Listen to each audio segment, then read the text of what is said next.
Hey guys, it's Gadi Schwartz, and tonight there's breaking news going on across the country as extreme weather hits, and we are talking about all kinds of dangerous conditions: tornadoes, floods, snowstorms, millions of Americans on alert right now, and we are tracking all of that with our team. Plus, more breaking news out of D.C. tonight, where the president issued more executive orders on immigration, and all the DOGE drama is continuing as Trump seems to be going to war with bureaucracy. What is up with our relationship with Russia these days? At the start of the week, it was on the brink of completely falling apart. Now we are exchanging prisoners and possibly working on a deal to end the war in Ukraine. We're going to do a deep dive on where things stand right now. And those are just some of the stories we're following. There is so much more to unpack tonight. So let's get going, because this is Stay Tuned Now.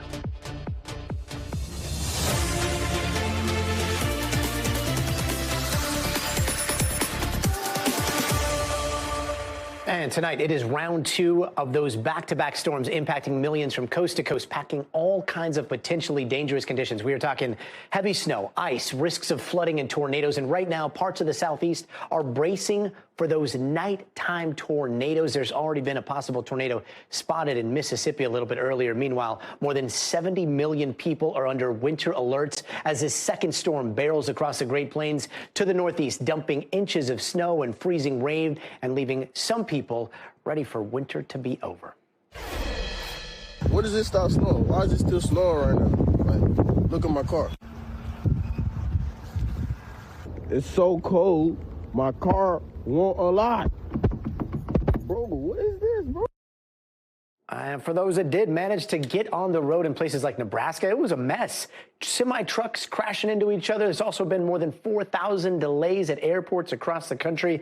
Meanwhile, here in Southern California, we are facing heavy rain that could trigger life-threatening mudslides and those burn scars from last month's wildfires. We've got team coverage tonight. Bill Cairns is standing by with the forecast. But first, let's go to NBC's Maggie Vespa, who's tracking the snow out there in Chicago.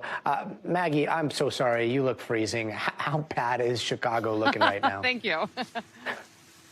I mean, you know, Gadi, honestly, we were bracing for a huge system. We were bracing for the biggest snowfall of the winter so far, and this very well could clock in as that when all is said and done. I got to tell you, it's almost like Mother Nature knows that your show was starting. It took a break from snowing during nightly news earlier tonight, and it just picked up again just in time for Stay Tuned. So it's still coming down. For reference, all this snow new today. We had nothing on the ground 24 hours ago. This began firing up mid-morning. The roads, thankfully, relatively okay here in the city, but we saw that video earlier across a lot of the Midwest, a lot of the Great Plains. It is an absolute mess out there, especially on highways. We saw a lot of wrecks, a lot of stranded drivers across places like Nebraska and kind of even up into the northern Midwest, like we're talking about Wisconsin, Michigan. A lot of drivers having a really tough time navigating this.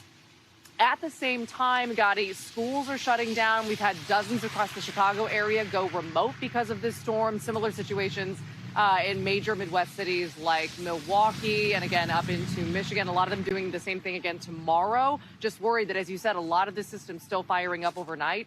And some people worried that we haven't seen the worst of it and want to see how it kind of turns out in the morning. Gadi. Yeah, and I mean, remote school versus no school, it's always so disappointing for a lot of students out there. I know. How much you feel bad overlap? For kids today, right? Right, yeah, exactly. A snow day was the best for us. Now that we're parents, it's like, wait, there's a snow day today? Flush. But remote is just everybody loses. Speaking of the overlap that we are seeing in some places that got hit by the first storm, is this going to make things worse, right, or has most of it all cleared out? You know, I think Bill can be a little bit more exact about this, but we are seeing some, at least regions, get hit twice by these systems. It's kind of 1-2 punch, this one being the second. The South getting clobbered once again. We saw, again, as you said, that, and it's now been confirmed by the National Weather Service, tornado down in Columbia, Mississippi, that touched down earlier this afternoon. We saw flooding today in Alabama. This after we saw another tornado in Florida earlier this week. Parts of the East Coast got hit really hard with that earlier system. Earlier this week with a lot of snow. We're hearing they're looking at more rain. Again, I'll let Bill kind of drill down on the details. But suffice it to say, Gadi, the Midwest getting hit like a lot of cities haven't gotten hit all season long. So for them, they're not even thinking of a 1-2 punch. This just feels like the wintry week that will never end. And as you said in your intro, a lot of people here in Chicago, frankly, ready for spring after experiencing this. Yeah, they are over it. Maggie, thank you so much for staying up with us and out in those conditions. If we had some sunshine to send it, but here in California, no sunshine to send that we can see right now. I appreciate the Maggie, thought. thank you so the much. thought alone counts. Yeah, warm thoughts your way. Yeah. And now let's turn over to Bill Cairns. He is standing by with a lot of this. Bill, I know some tornado warnings have been going out. Is there some serious danger tonight? There has been, especially in the last hour. We know we had a very strong tornado near Coffeyville. That storm has weakened, thankfully, as it headed towards Thomasville, Alabama. But at one point, there was a lot of debris in the air. Now, we don't know if it hit like a house or a town or if it hit mostly just trees.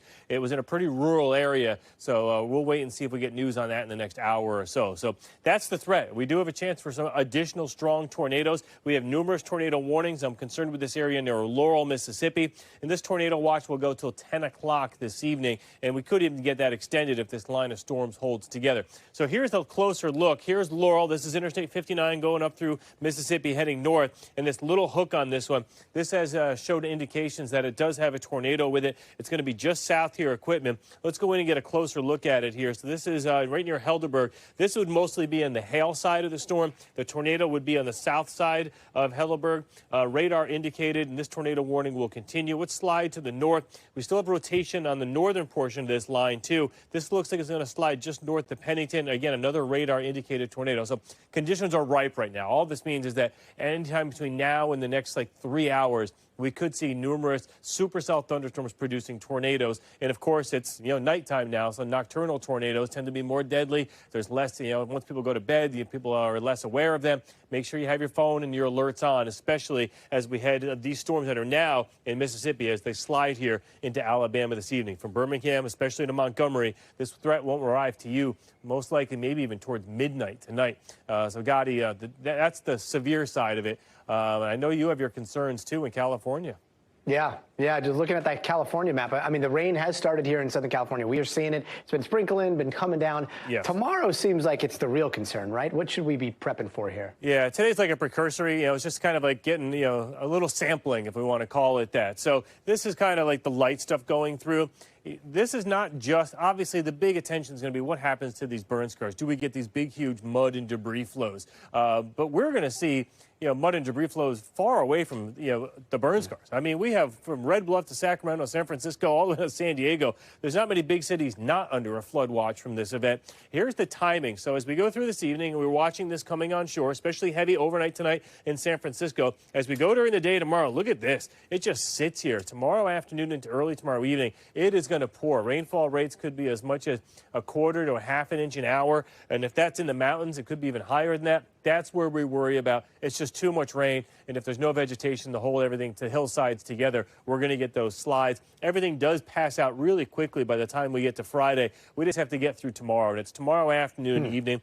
We're waiting to see, Gadi, if they push this up to a high risk in all of these areas from the Santa Barbara County right through L.A. back down towards San Bernardino. And as far as rainfall amounts go, they're saying as much as 6 to 10 inches at the highest of elevations. Lower elevations, even in L.A. itself, we're expecting 2 to 3 inches. So that means for all the burn scar areas, at least 2 inches and possibly higher than that. So we will get snow out of this, too, at 5 feet. So there is good out of this. We're getting the rainfall we need in the snow.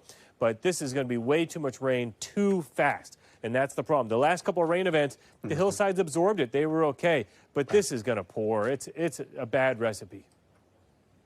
And we will not get complacent. We will keep our heads on swivels. Bill Cairns, thanks for the warning.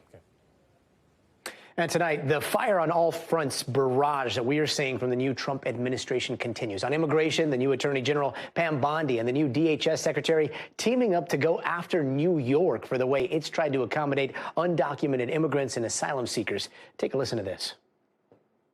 New York has chosen to prioritize illegal aliens over American citizens. It stops today. We have filed charges against the state of New York. We have filed charges against Kathy Hochul. We have filed charges against Letitia James and Mark Schroeder. We sued Illinois, and New York didn't listen. So now you're next. All that while fallout continues from the blunt force budget freezing that Trump and Elon Musk are leveling at a long list of government agencies. NBC senior White House correspondent Kelly O'Donnell sets the scene for us. The debate over DOGE, a flashpoint in President Trump's overhaul of government. The spigot is getting ready to be turned off. Today, Democrats held up for scrutiny Elon Musk, the billionaire head of the Department of Government Efficiency. It's a demolition plan that's going to run through our government. The divide is clear. Democrats call out an unaccountable overreach. Donald Trump and Elon Musk are recklessly and illegally dismantling the federal government, shuttering federal agencies, firing federal workers. While Republicans praise Musk's methods to slash spending. Now that DOGE is taking real action, Democrats are choosing to defend the bureaucracy and status quo instead of standing up for the American people. At today's White House briefing, Press Secretary Caroline Leavitt showed what she called receipts for spending identified and terminated by DOGE, including diversity and inclusion programs, a $4 million training contract at Job Corps, and a $2.3 million contract for diversity training at the Air Force Officer School. But Leavitt argued without evidence the spending she cited is not simply a policy dispute, but suggested fraud, which is a crime. I would argue that all of these things are fraudulent, they are wasteful, and they are an abuse of the American taxpayer's dollar. New tonight, a separate move to halt taxpayer spending for migrants. The Department of Homeland Security announced that Secretary Kristi Noem clawed back $59 million that had been paid to provide hotel housing for migrants in New York City. The city says it is exploring litigation to get the money back. I was bringing NBC News senior White House correspondent Kelly O'Donnell. Kelly, this afternoon we heard President Trump talking about being held up by court rulings. I know the left has been saying that there's a lot of concern over a constitutional crisis. What's Trump saying about all this? Well, and his press secretary, too, is also pushing back, saying it is the judges who might be causing a constitutional crisis. So the White House is very much wanting to have an aggressive message about the courts, wanting them to support the president's policies. He also did say, and this is the critical piece, that he would abide by rulings, but he asked the courts to be fair. Here's a portion of what the president said. I follow the courts. I have to follow the law. All it means is that we appeal. But that gives people time to cover their tracks. And that's an allegation that we can't necessarily support with data, because the president was saying that by having the courts put a stay on something, he's alleging that there could be some misdeeds at the various departments. And so we're not sure what he's referring to there. But clearly there is a flurry of litigation about a whole range of policies and ideas that he is putting forward. And that's part of how the process works, that the courts are a check on the executive branch.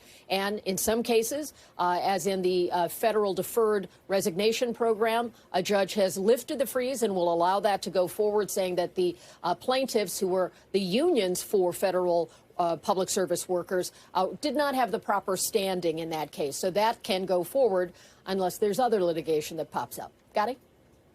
Always something new. NBC's Kelly O'Donnell, thank you. Meanwhile, questions are still swirling about Elon Musk's role in the federal government. Half of Americans support Musk having a lot or some influence over government spending. And yesterday, in a visit to the Oval Office with his toddler son, he defended the controversial Department of Government Efficiency and his role in fighting government bureaucracy. Take a listen. It's not draconian or radical. The people voted for major government reform. There should be no doubt about that. That was on the campaign. The president spoke about that at every rally. The people voted for major government reform, and that's what the people are going to get. They're going to get what they voted for. It's not like I think I can get away with something. I'll be scrutinized nonstop. Let's bring in editor-in-chief of Investopedia, Caleb Silver. Caleb, thanks so much for joining us.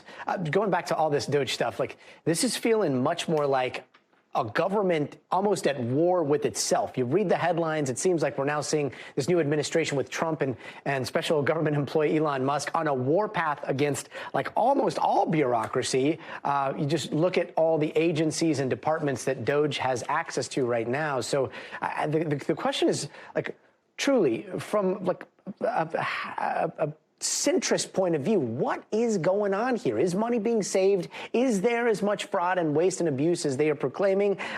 Have there been essential services that are being cut? Or is all this going to get stuck in court and then just generate more paperwork and nothing actually happens?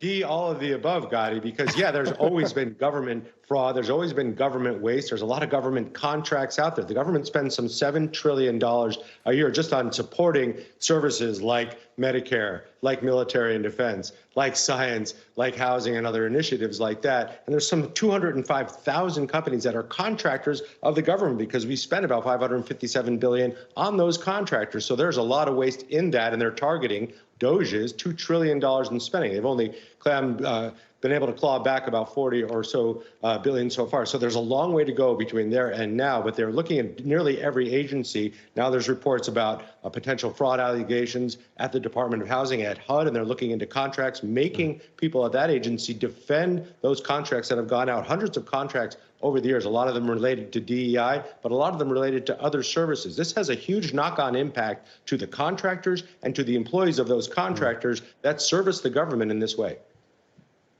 Every day we've been hearing about these cuts.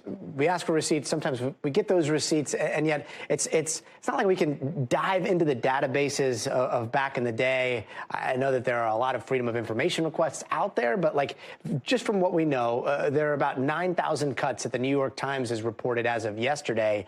Do you think that this is like a comprehensive look? How much more could we be looking at here? And how do you even keep tabs on what's being cut and what's just being talked about? You're asking the right question. There's not like there's a Department of Communications at DOGE, at the Department of Government Efficiency, that will take questions from journalists like you and me.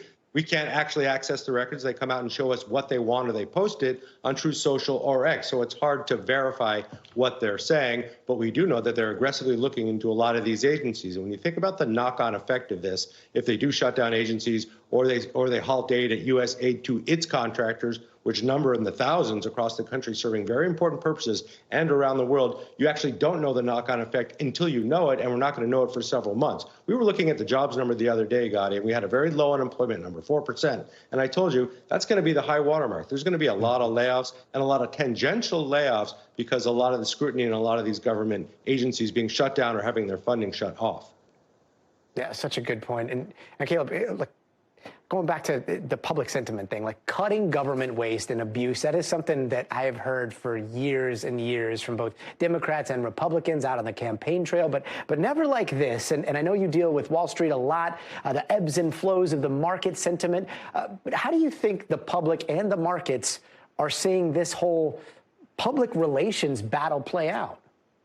Yeah, I think big investors like to sell first and ask questions later. When there's uncertainty, you see a lot of selling and a lot of volatility in the markets. And we've certainly seen that, but you never know what the target is next. So if the target is potentially like clean energy, like it has been over the past few weeks, that sector in the stock market is down some 10% overall when you're looking at solar firms, you're looking at clean energy firms. So whatever sector is being targeted, that's where you're seeing the biggest impact. But the uncertainty in general about what this means for corporate profits, but also for the economic growth, because if a lot of people are out of work, that means less government spending. That's going to slow this economy way down, potentially put us into a recession. So you don't know how much this is going to break. We just know things are breaking and dislocating, and we're going to feel the effects for months to come.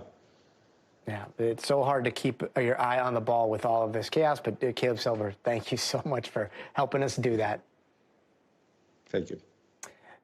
And after hundreds of thousands of deaths in the Russian-Ukraine war over the last several years, today President Trump seems to be signaling that a deal is in the works to stop the war. Now, Trump on the phone this morning, back-to-back with Russia's Vladimir Putin and Ukraine's Volodymyr Zelenskyy. Take a listen to this.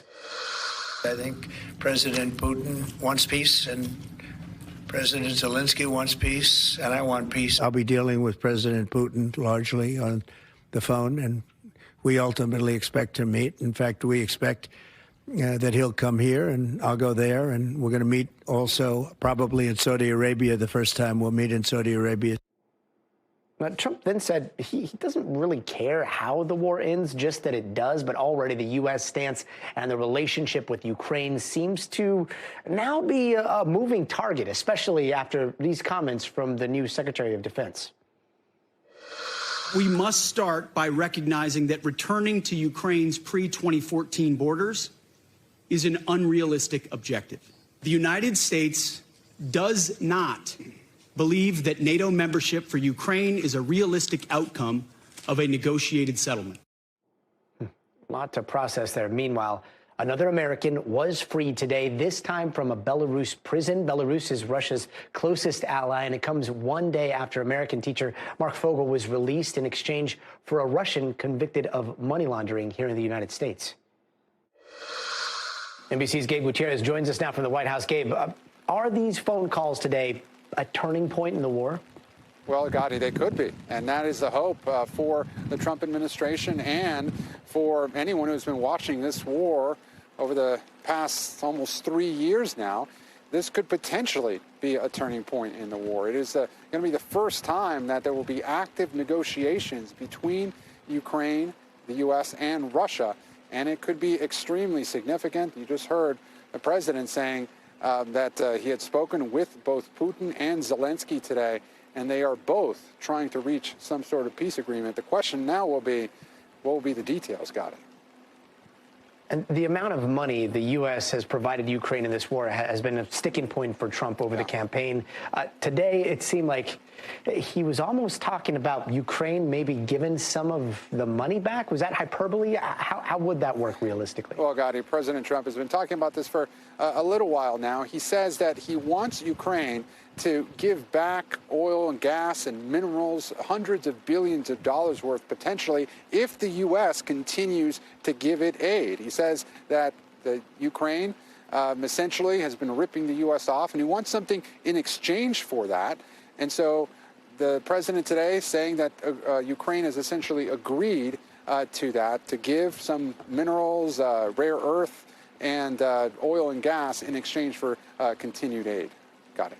Interesting. What about this prisoner exchange? I mean, the one that we're seeing and the one that we saw yesterday, was this in the works for a while, or is this part of a new line of communication between the White House and the Kremlin?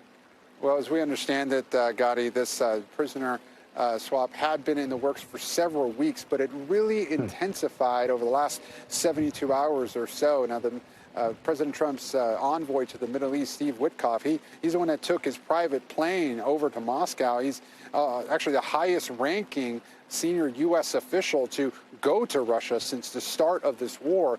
That was critical. And as you just heard the president say, the Saudi Crown Prince, he hopes to meet with Zelenskyy and Putin potentially in Saudi Arabia. We understand that the Saudi Crown Prince was critical in getting Mark Fogel back to the United States. Got it. Quite the neutral ground there. Gabe Gutierrez, thanks so much.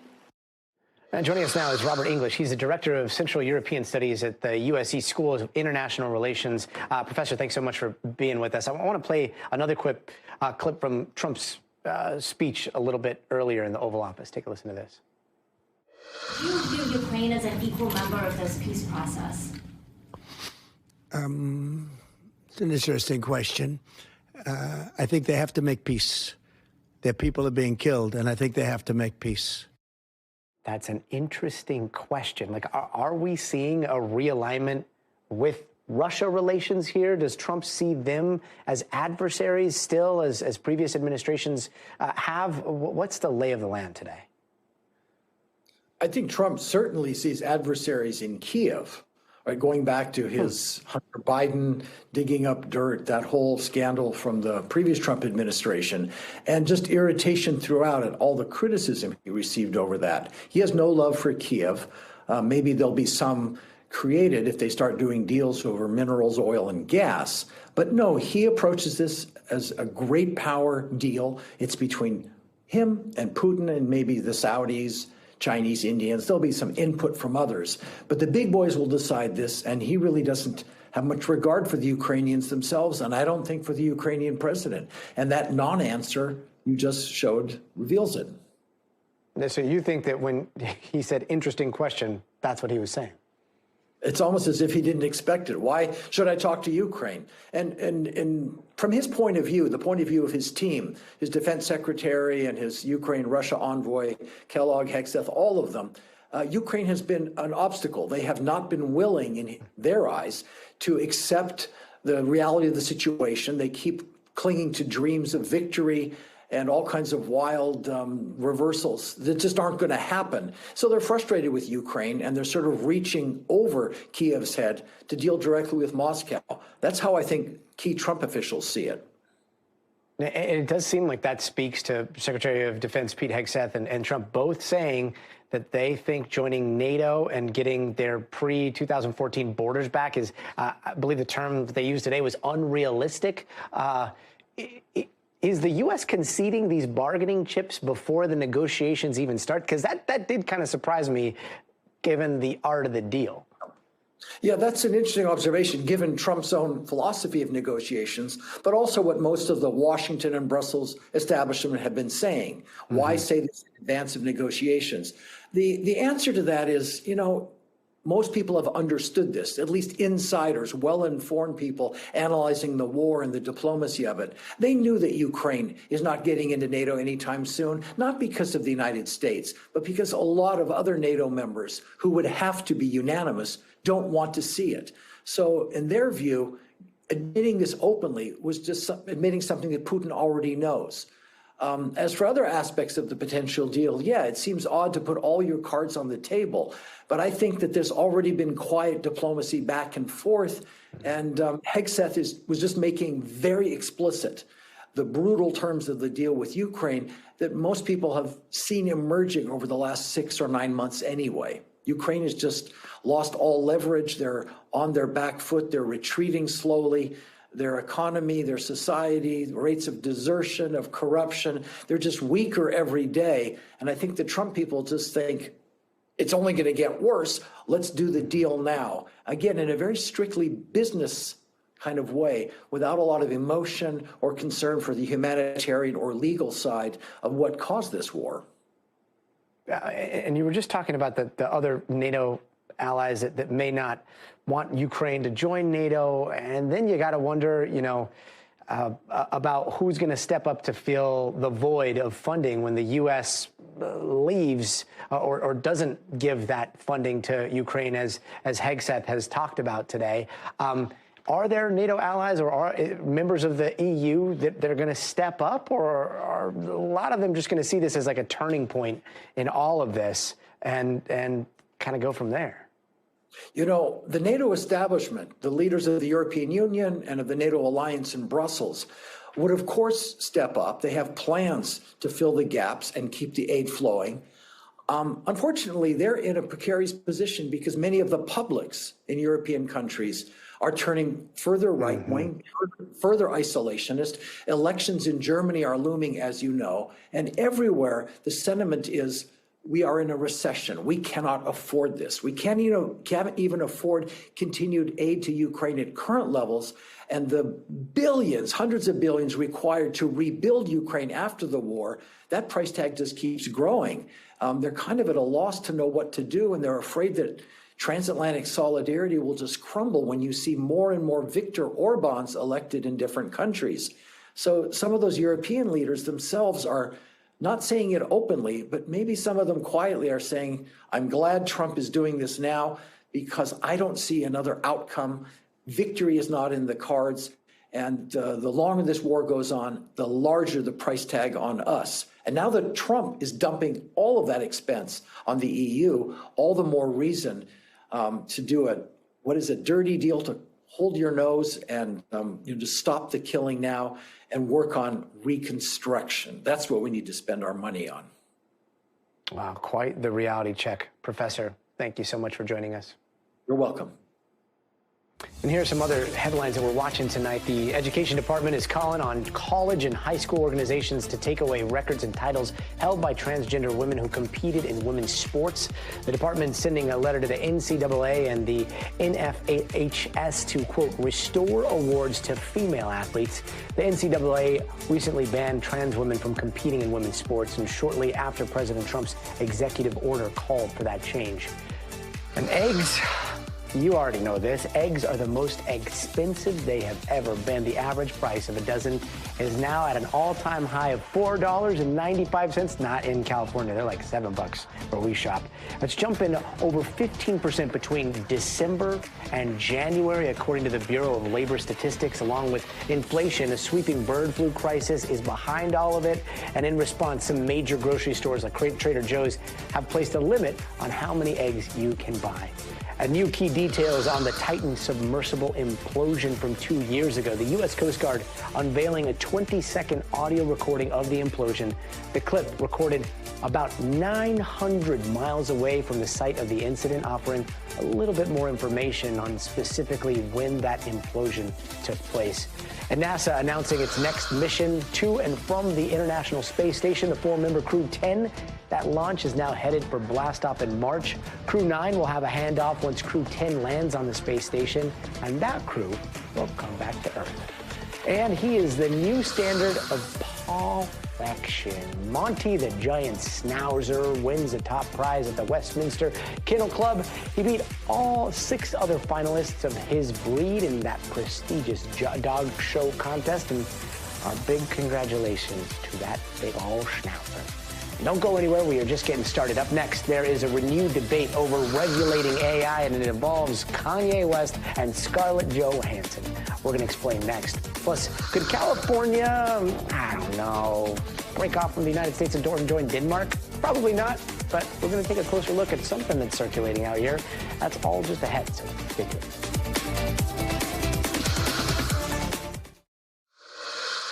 Hey, welcome back. If you watch the Super Bowl, you might have seen that weird ad with Kanye looking like he was in a dentist chair. Well, what has followed are 2 pretty massive controversies. The first, Kanye posting, quote, "I love Hitler and I'm a Nazi," and then trying to sell swastika shirts on the website that has now since disappeared. And then the second one, some artists trying to push back on anti-Semitism by using AI in a way that at least one celebrity says crosses some lines. Liz Schwartz takes a closer look. Tonight, controversy within the growing controversy over Kanye West and his anti-Semitic comments. A new video circulating online appearing to show Jewish celebrities protesting the rapper who now goes by Ye. But the video is a fake, seemingly created without the artist's consent and made with artificial intelligence. Actress Scarlett Johansson, who is depicted in the video, denouncing it, saying, "I am a Jewish woman who has no tolerance for anti-Semitism or hate speech of any kind, but I also firmly believe that the potential for hate speech multiplied by AI is a far greater threat." One of the people behind the video saying it was not created for commercial purposes, but rather as an artistic and cultural statement. The video comes on the heels of West's latest anti-Semitic insult, selling swastika T-shirts on the website for his clothing brand, which he advertised in select markets during the Super Bowl, igniting instant outrage. I was shocked. The website now shut down, but West's voice and hateful declarations recently back on the very social media sites that just a few years ago restricted him because of his rhetoric. Although a spokesperson for West says he has now deactivated his X account, it's all part of what tech columnist Joanna Stern says is a growing trend to dial back on content moderation. Generally, what we're seeing from both Meta and X is this move to more of a free speech, embracing that people can say what they want and that it is on the community to come out and say that is not right, or that is not right, or that is not truthful. With much of the speech online protected by the law, many now calling for common sense decency. Actor David Schwimmer posting, "I don't know what's worse, the fact that West identifies as a Nazi or the fact that there is not sufficient outrage to remove and ban him from all social media at this point." From AI to hate speech, tonight the controversies igniting renewed discussions about what is or should be allowed online. Yeah, and what is or should be art? I mean, Liz joins us now in the studio. Liz, there's so many questions after watching your piece there. I mean, it's almost like there are artists trying to troll, for lack of a better word, saying that it's art. Kanye West has always said that what he does is this performative art as well. Right. What is the line here? We don't really know. And I think Scarlett Johansson has been one of the most vocal actors to try to bring awareness to this, concerned about AI when it comes to this kind of situation. She even said, look, in this case, maybe she would support a cause like this, but the mere fact she gave no consent to be part of it. She gave part of her statement to there is a 1,000-foot wave coming regarding AI that several progressive countries, not including the U.S., have responded to in a responsible manner. It is terrifying that the U.S. government is paralyzed when it comes to passing legislation. So she wants laws passed, but of course then you have the groups like behind this video that are saying, no, we have freedom of expression. So the real question is, how much ownership do public figures have of their likeness and their image? Especially when, in this particular case, like the makers of this came out and said, we were the ones behind this. Right. In this day and age, it's so easy to make something like this. You don't necessarily know who's making it, right? Exactly. And so that's a big part of this. And then, of course, also there's this new layer to everything when it comes to social media and these social media platforms sort of moving in this direction where they're not really moderating content that the way they were. I mean, even with Kanye West just a few years ago, he was restricted by X and Meta. We're not seeing that now. So just changes in how we're kind of operating online. Liz Kreutz, thank you so much. Now let's bring in Angela Sinandela. Angela, I'm so glad you're with us today because while all that was happening, there was this big AI copyright decision in a whole separate story, but that one seems to have found that AI can't use some stuff that's under copyright in training models. Like, do you think that that's going to affect this case? Look, I think that this could potentially be a landmark decision, but it's certainly in the early stages. It's absolutely going to be appealed. It's just one judge who here is saying that sometimes copyrighted material, even if it's not exactly in the AI output, but is used by AI in the interim, can still be copyright infringement. So that, I believe, is actually totally separate from this celebrity issue here, from deepfakes. It's really about AI canvassing and using content in order to create an output. But here, look, I think that these celebrities have, they can have some sort of moral outrage for their visage, for their likeness being used, but I don't necessarily think that they have any legal case at this point. And just resetting here, the decision that we saw today that could be a landmark decision, how did that play out? If I understand correctly, it was Reuters was saying that some of their journalism was used in training some of these models, and that was copywritten, and they shouldn't have used it. Is that the gist of it?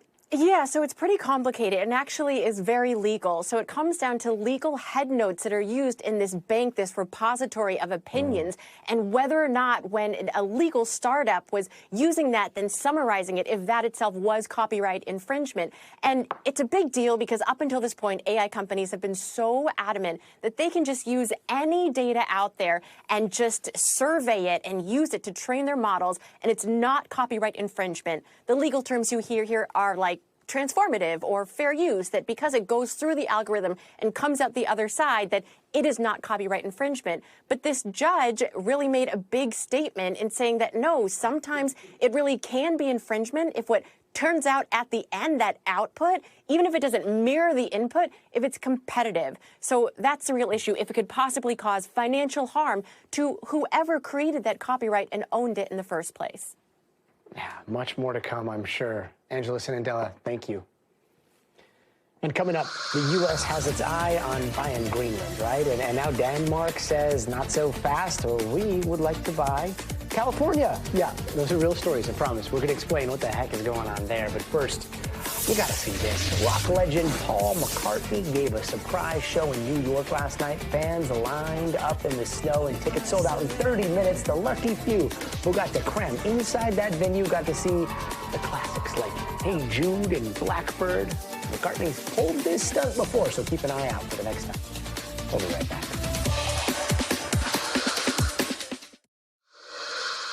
Hey, everybody, welcome back. Remember President Trump's talk about trying to buy Greenland? We need Greenland for national security purposes. People really don't even know if Denmark has any legal right to it. But if they do, they should give it up because we need it for national security. All right. Well, after Denmark fully rejected President Trump's offer, a website popped up pulling a geopolitical Uno reverse card. And this is what you're looking at here. Denmarkification, a.k.a. Denmark's offer to buy California for $1 trillion. Now, that online petition has already gained over 225,000 signatures, and some of the changes it offers: renaming Disneyland Hans Christian Andersen Land and sending their, quote, bestest negotiators that include Lego executives. Yoo-hoo, Woo, big summer blowout. Let's bring in San Francisco Chronicle, Washington correspondent, Shira Stein. Shira, thank you so much for being with us. Okay, so this reads like an Onion article. What parts of this Denmarkification are some real commentary on where we stand right now, and what parts are just some good old Danish trolling? It's pretty much just trolling. It's very funny, very entertaining, but definitely not real. The person who's behind it said that they made it as a joke in emails to members of the press. So it's a joke. It's a funny joke. It's a relevant joke with a talk about President Trump wanting to buy Greenland, but it is just a joke. It is a relevant joke, and yet it's a joke that makes us kind of look back in history. Like, Trump is not the first president to offer to buy Greenland. There is a lot of interest there. This piece of land it has been sought out for quite some time for strategic reasons, military reasons. Global warming is happening. It's opening up shipping routes up there. What have you found? Yeah, it's not the first time for sure. There was a time in the 1800s where it was considered, and then right after World War II, President Truman was concerned about national security. It was sort of early stages of the Cold War, and he privately offered to buy Greenland for $100 million. Now, that did not end up happening, but Denmark is a member of NATO, and so the U.S. does have a really important military base there. This also isn't the first time President Trump has mentioned this, has offered to buy Greenland from Denmark, but it's something that he keeps coming back to. Sure, I don't know if you can see the images, but we are not showing the very green part of Greenland there. A small number of people here in California, like separate from this, they have been playing with this idea of California breaking off from the lower 48, from the United States. How has that gone in the past, and what was their reasoning? Yeah, there's been a lot of discussion about breaking California up into multiple states. Most recent that I can think of was just a few years ago, venture capitalist, I believe it was Dreyer, I'm blanking on his first name, suggested and tried to get a ballot initiative to split California into 6 states. It never ends up happening. California is the world's 5th largest economy on its own, but it's likely unconstitutional for the state to break off from the rest of the United States, or potentially even to break up into multiple states.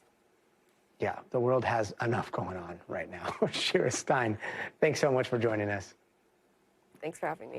And let's go to some of the stories happening out west that we're following right now. Earlier today, there was a fighter jet that crashed into the San Diego Bay. Military officials say there were 2 people on board. That is incredible video there. They were able to eject before that plane crashed.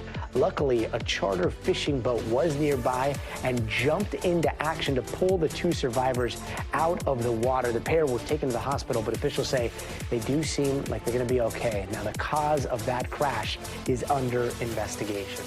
And a California teen accused of making hundreds of swatting calls and several threatening calls nationwide is getting prison time. Now, he falsely claimed there were bomb threats and shootings happening at churches, schools, people's houses. That 18-year-old was sentenced to 4 years in prison. And Hawaii's most active volcano is at it again. This week, the Kilauea volcano erupted again, sending explosive bursts of orange lava more than 300 feet in the air this time. The USGS says this eruption lasted nearly an entire day at about 22.5 hours. The volcano has been erupting on and off for about 2 months since late December. And still to come, the odds of an asteroid actually hitting Earth just went up, but don't freak out just yet. We've got the details, so stay tuned. Hey, welcome back. Let's take a quick look around the world. Just a day after President Trump put major tariffs on all steel and aluminum imports, officials in Mexico are calling the move unfair and unjustifiable. They also pointed out that Mexico actually buys more steel from the U.S. than it exports here. Other trade partners like Canada and the EU also have lashed out at that move. And cops in Italy arresting more than 100 people linked to a Sicilian mafia there. The large-scale raid taking place yesterday. Police say Cosa Nostra was a significant criminal force on the island. The suspects were charged with things like drug trafficking, illegal gambling, and even attempted murder. The mafia terrorized Italy back in the 80s and 90s. And flames swept through a factory in Rio de Janeiro today, which was being used to make costumes for Brazil's famous Carnival. That kicks off in a couple of weeks, and officials say at least 20 people were hurt, 10 were taken to a hospital in pretty bad shape, and a local prosecutor says they're going to be investigating what happened. And tens of millions of Hindus are celebrating the Kumbh Mela, that is taking a dip in holy waters in northern India. They're hoping for the total absolution of their sins. Today was the holiest day of the festival and what's considered the world's largest gathering. Now, the sheer amount of people pushed traffic and the infrastructure there to the brink. Keeping everything safe was quite the challenge, with authorities increasing the number of police and ambulances nearby. And scientists are trying to figure out how to deal with a pretty big asteroid headed towards Earth in about 8 years, so we still have some time. And right now, the likelihood of that impact is low, but it's getting bigger. And that probability has doubled in recent weeks. NBC's Kathy Park speaks to some of the world's top asteroid experts, and some people are getting a little bit nervous. Take a look. What hit us? Small asteroid fragments. An asteroid on a collision course to planet Earth? It may sound straight out of a science fiction movie. But NASA says this drama could be real. It's like being an outfielder at Fenway, where you hear the crack of the bat and you see the ball has left the bat, and you know it's a fly ball. But you don't know if it's to center field, left field, or right field. And basically for this asteroid, we're barely off the crack of the bat. Astronomers first spotted the asteroid named 2024 YR4 back in December. The sizable space rock stretching up to 330 feet long, at least the size of the Statue of Liberty, and big enough to do catastrophic damage on impact. We as a community have to decide how we move forward with that. After studying YR4's orbit and trajectory, scientists warned the asteroid could be on a path toward Earth with potential impact by 2032. Initially putting those odds low, now saying the chances have more than doubled from just 1% to 2.3%. The probability number is going to wiggle around a little bit. But experts say we shouldn't panic. How worried should we be right now?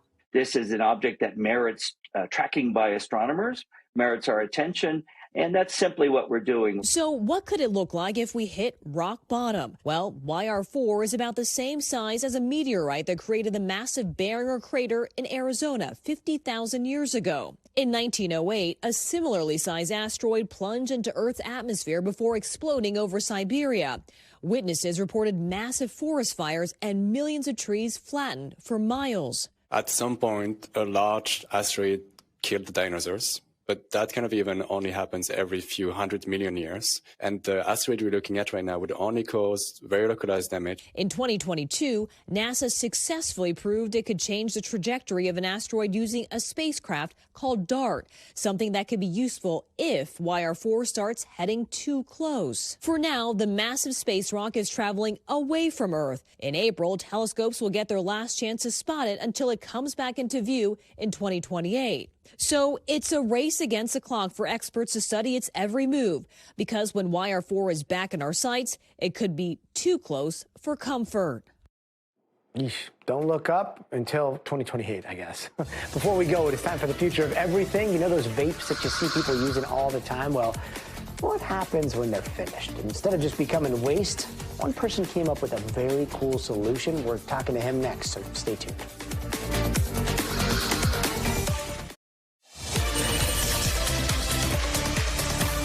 Tonight in the future of everything, here's some other stories we're following from the future. Netflix is reportedly looking to expand its streaming service with video podcasts. Now, that comes at a time when video podcasts are all the rage, especially on YouTube and Spotify. No word yet on the specific details. And you might not have heard anything, but Boom Supersonic just broke the sound barrier for the third time without creating an audible sonic boom. Now, the American space company, aerospace company, used their XB-1 jet for the quiet flights, which is supposed to pave the way for their commercial sonic jet Overture. Boom Supersonic expects Overture will hold 60 to 80 passengers one day as they supersonically jet across the globe without creating a sonic boom. And you know those devices that people are puffing on every day? They're called those disposable vapes. And it's really weird why they are disposable. But what if they're not disposable? It turns out the batteries inside are left with a ton of juice. They're reusable batteries. And we spoke to someone who found a way to repurpose them, transforming vape waste into something you wouldn't believe, but you could ride. So take a look. If you've walked the streets of any U.S. city, you've probably spotted these. Disposable vapes seem to be everywhere, with those little lithium batteries inside becoming a vast amount of toxic waste. When I'd be walking home from work, I would notice these just littered, all over the floor and on the road. So Chris Dole gave it some thought. Whenever they puff on it, I'd notice these little lights blinking at the bottom. And it really got me thinking, there's got to be some valuable electronics inside these. So I began collecting them, taking them home and dissecting them. And then he realized something. They're meant to be used at least 500 times, but we're using them once and throwing them straight in the bin. Then he realized something else. A battery is just a battery. So he collected 130 of them left behind at a music festival and turned them into something remarkable. One man's trash is another man's fully rechargeable bicycle battery, right? Absolutely, yeah, that's it. A recent study found that the U.S. throws out 4.5 vapes per second. Waste that would stretch more than 7,000 miles in a year. That would take you to New York and London and back. This e-bike battery has got 13 little 3D printed modules that all stack together to build a massive battery pack. And then this casing here is also 3D printed, and that's what holds the whole thing together. I've been using this on my e-bike battery daily, and it has at least between 30 and 50 miles range. So 30 miles range if I don't pedal, all from free batteries that were just chucked and littered all over the streets. And things are just as bad in the UK, where they throw out 1.3 million of these things every week. Lucas Gutterman studies this stuff for a living. There's just no standard way to recycle these products. Consumers are really confused what to do. They want to do the right thing. And so really, they just shouldn't exist at all. And we really have to move away from these single-use disposable vapes. Even with the popularity of single-use vapes exploding in recent years, Gutterman says things are moving in the right direction. So the UK is going to ban all disposable vapes in June. Australia has already banned, and there's interest from states from California to Kansas to ban disposable vapes in the U.S. as well. In the meantime, Chris is out there giving hope for a new kind of buzz, one that turns waste into something charged with purpose. So while everybody is getting buzzed on their vapes, you're just cruising around town on their batteries. It's an amazing feeling, to be honest, knowing that I'm running on cells that would otherwise have been compacted in a landfill and forgotten about for thousands of years. What a guy. That does it for us tonight. I'm Gadi Schwartz. We'll see you here tomorrow, but until then, stay tuned now. Thanks for watching. Stay updated about breaking news and top stories on the NBC News app or follow us on social media.